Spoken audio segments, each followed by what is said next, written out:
Muscles relaxant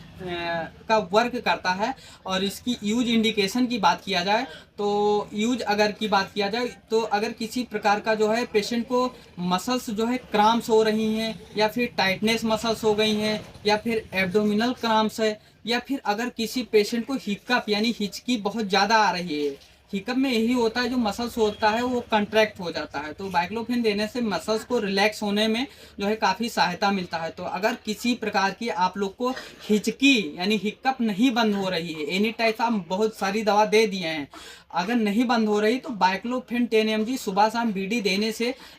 2 ही दिन में आप लोग को पूरी तरीके से रिलैक्स हो जाएगा जितनी भी हिचकी है।